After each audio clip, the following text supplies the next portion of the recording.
Hola, kita ketemu lagi di Ngaji Sejarah. Kali ini saya mau bahas soal masuk dan berkembangnya Islam di Indonesia. Ini kajian sih sebenarnya udah lama banget ya, cuman sampai sekarang masih sering dibicarakan karena belum selesai diskusi soal Islam di Indonesia ini, atau juga perdebatan soal tema ini. Cuma gini ya, kalau menurut saya perdebatan terkait dengan Islam di Indonesia ini perdebatan yang banyak diwarnai karena ketidakmampuan kita dalam memahami konteks keindonesiaan. Maksudnya gini, maksudnya ketika kita bicara kapan atau siapa yang membawa Islam ke Indonesia, ini Indonesia yang mana? Karena konsep Indonesia ini kan baru ada awal abad ke-20. Kalau satu daerah bisa dianggap mewakili Indonesia, maka sebenarnya perdebatan ini selesai. Tinggal kita ambil aja satu daerah yang penemuan arkeologisnya tertua, udah selesai. Cuma kan paradigma kita selama ini menganggap bahwa Indonesia itu ya kayak sekarang ini, dari Aceh sampai Papua. Jadi teori-teori tentang masuknya Islam ini jadi banyak banget. Ada teori Arab, ada teori Persia, ada teori Cina, ada teori India, Mesir bahkan, macam-macam lah. Dan ya nggak apa-apa juga ya, kita coba bahas satu-satu biar semakin banyak juga informasi kita. Karena antara satu teori dengan teori yang lain ini kan saling melengkapi. Dan saya di sini bicara berdasarkan data dan penelitian akademik ya. Kenapa? Karena selama ini banyak yang ngomong cuma berdasarkan emosi aja. Pokoknya Islam di Indonesia itu langsung dari Arab. Pokoknya Islam dari India. Pokoknya jadi cuma model pokoknya aja. Nah, kita kan nggak mau yang seperti itu. Oke, pertama dan ini cukup populer ya, banyak juga diajarkan di sekolah-sekolah, yaitu teori anak benua India atau teori India lah gampangnya. Dan teori ini terbelah dalam 3 kelompok.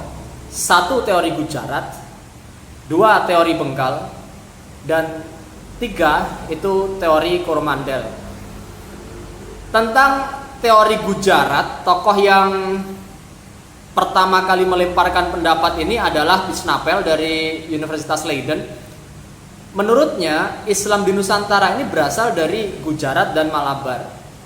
Jadi dalam pandangan Visnapel ini, orang Arab yang bermadhab Syafi'i itu bermigrasi dan kemudian menetap di India, baru kemudian dia menuju ke Nusantara.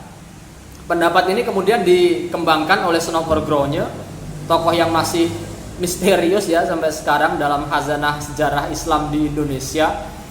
Dia berpendapat bahwa begitu Islam berpijak kokoh di beberapa kota pelabuhan anak benua India, banyak di antara muslim India ini bertindak sebagai pedagang perantara dalam perdagangan Timur Tengah dengan Nusantara.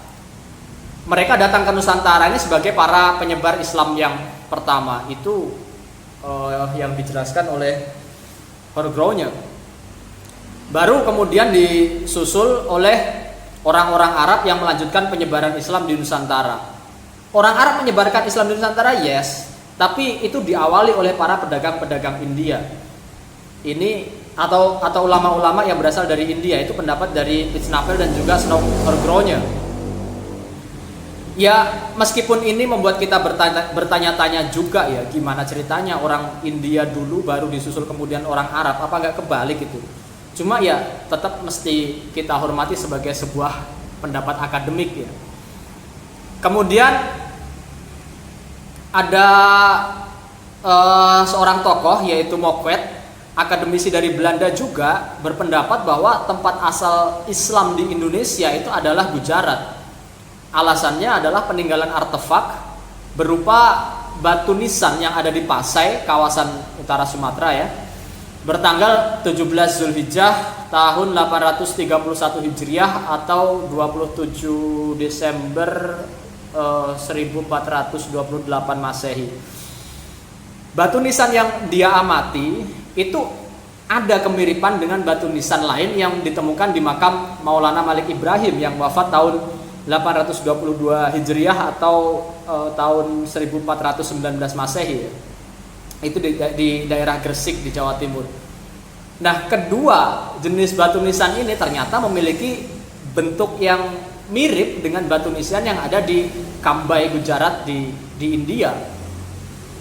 Nah, berdasarkan fakta itu tadi, Moquett kemudian berkesimpulan bahwa batu nisan di Gujarat itu diperuntukkan bukan hanya untuk kepentingan warga lokal, tapi juga diimpor ke kawasan yang lain termasuk Sumatera dan Jawa.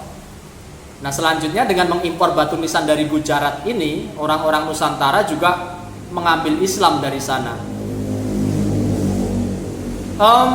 Pendapat Moquett ini kemudian didukung akademisi yang lain ya, kayak Kern, kemudian Winstead, kemudian Busquet, kemudian ada Flecke, kemudian ada juga Gonda, kemudian ada Hall, dan akademisi-akademisi yang lain yang sealiran mereka.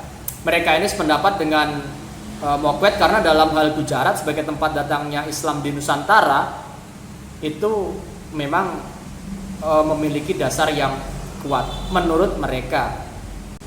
Kemudian kedua ada teori Bengal. Jadi teori-teori Gujarat yang tadi saya sampaikan itu ditentang pertama oleh Fatimi. Dia berpendapat bahwa mengaitkan seluruh batu nisan yang ada di Pasai, termasuk batu nisan Maulana Malik As-Saleh, dengan Gujarat sebagai awal dari penyebaran Islam di Nusantara, ini adalah satu kesalahan berpikir. Kenapa seperti itu? Karena bentuk dan gaya batu nisan Malik As-Saleh itu ini beda total dengan batu nisan yang terdapat di Gujarat dan batu-batu nisan lain yang ditemukan di Nusantara sesuai dengan penelitian dari Fatimi tadi. Dan Fatimi berpendapat bahwa bentuk dan gaya batu nisan ini justru mirip dengan batu nisan yang terdapat di daerah Bengal atau Benggala. Nah, oleh karena itu seluruh batu nisan itu hampir dipastikan berasal dari Bengal. Nah, dalam kaitan dengan data artefak ini Fatimi malah mengkritik para ahli yang mengabaikan batu nisan dari Siti Fatimah yang bertanggal 475 Hijriah atau 1082 Masehi ya di daerah Leran, Jawa Timur. Ini nggak ada Gujarat-Gujaratnya sama sekali menurut Fatimi.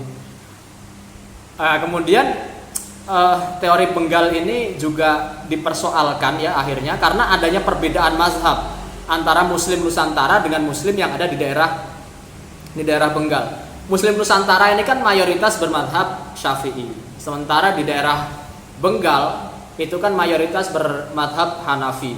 Ya meskipun itu bisa aja ya terjadi seiring berjalannya waktu.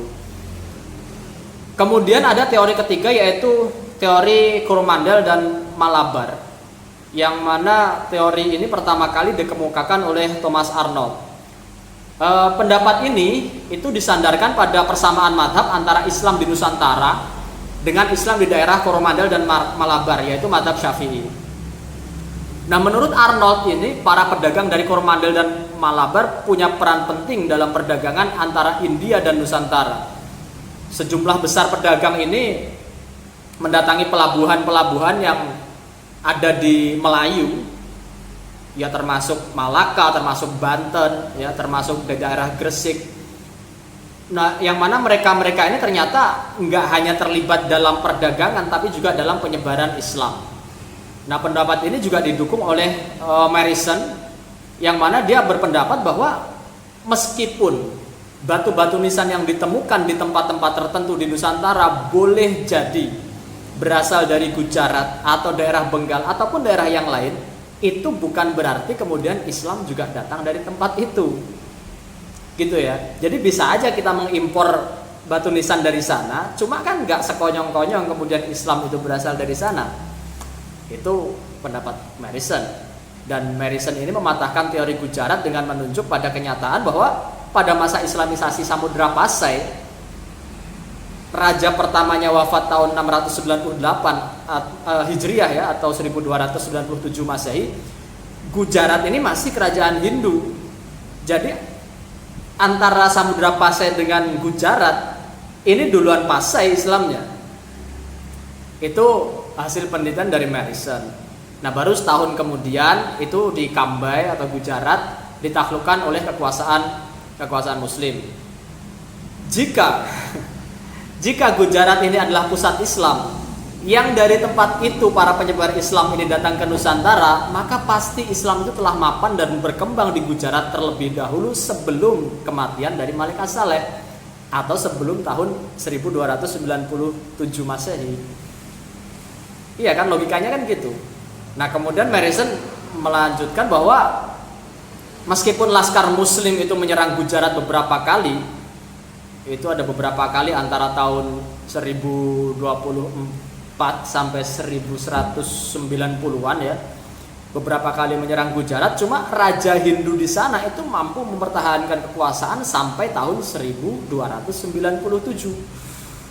Nah, fakta-fakta yang ditemukan Marison ini kemudian menghasilkan hipotesis bahwa Islam di Nusantara itu bukan berasal dari Gujarat, tapi dibawa oleh para penyebar Islam dari pantai Coromandel pada akhir abad ke-13.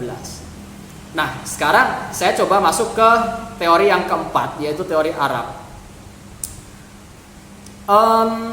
Teori ini awalnya juga disampaikan oleh Arnold ya. Jadi selain Coromandel dan Malabar, Arnold ini juga menyatakan bahwa Islam di Nusantara juga berasal langsung dari Arab.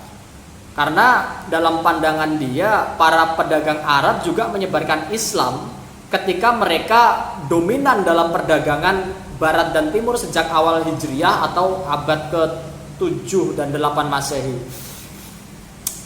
Nah, asumsi bahwa pedagang Arab turut serta dalam penyebaran Islam itu dengan mempertimbangkan fakta yang disebutkan dari sumber-sumber Cina ya, bahwa menjelang kuartal ketiga abad ke-7 Masehi ini ada seorang pedagang Arab yang menjadi pemimpin di sebuah pemukiman Arab Muslim di pesisir pantai Sumatera. Sebagian orang-orang Arab ini kan kemudian dilaporkan ya dalam catatan itu melakukan perkawinan dengan wanita lokal, dan itu kan biasa ya terjadi di dalam dunia perdagangan, bahwa ketika orang berangkat dengan angin muson timur kemudian mau pulang itu kan mesti menunggu angin muson barat, menetap sebentar di situ kan mungkin aja terjadi cinta lokasi dan sebagainya, sehingga biasa banget terjadi perkawinan dengan warga lokal ini. Nah, dari perkawinan itulah kemudian membentuk komunitas Muslim yang terdiri dari orang Arab pendatang dan juga penduduk lokal. Masih menurut Arnold tadi ya. Dan kemudian anggota-anggota komunitas Muslim ini juga melakukan kegiatan-kegiatan penyebaran Islam. Pendapat ini juga dikuatkan oleh Crawford dengan mengingatkan bahwa interaksi antara penduduk Nusantara dengan umat Islam dari pantai timur India itu nggak bisa diabaikan juga. Dari Arab, yes, oke, tetapi bahwa ada bukti Islam itu juga ada yang berasal dari India, ini juga harus kita pertimbangkan. Ini ya semacam menjembatani antara teori India dengan teori Arab tadi ya. Tokoh-tokoh penganut teori ini ya cukup banyak, teori Arab itu. Selain Arnold ada Van Lier, ada Buya Hamka, ada Mukti Ali, ada juga Naqib Al-Attas, banyak lah. Nah, selain keempat teori itu sebenarnya masih ada teori-teori lain kayak teori Mesir, teori Hadramaut atau Yaman, kemudian ada teori Persia atau Iran atau daerah Iran lah sekarang. Ada juga teori Cina, teori Turki bahkan juga ada. Cuma ya mohon maaf ini agak lemah ya teori-teori itu, jadi ya nggak usah dijelaskan secara lebih spesifik lah. Dan sebetulnya sebagian besar akademisi di Indonesia ini sendiri lebih condong ke teori Arab ya. Dalam seminar tahun 69 dan 78, 1969 dan 1978 tentang kedatangan Islam di Nusantara ini kan kemudian juga menghasilkan kesimpulan bahwa Islam di Indonesia itu langsung dari Arab, bukan dari India. Nggak tahu itu ada ada tendensi politik atau tidak ya nggak tahu, tetapi sebagian besar para akademisi memang menyepakati seperti itu. dan tidak terjadi pada abad ke-12 dan 13, melainkan abad pertama Hijriah atau abad ke-7 Masehi. Dan mungkin sampai di sini dulu ya. Nanti kita sambung lagi di video selanjutnya tentang siapa dan apa motivasi dari penyebaran agama Islam di Nusantara. Oke, sampai jumpa. Makasih.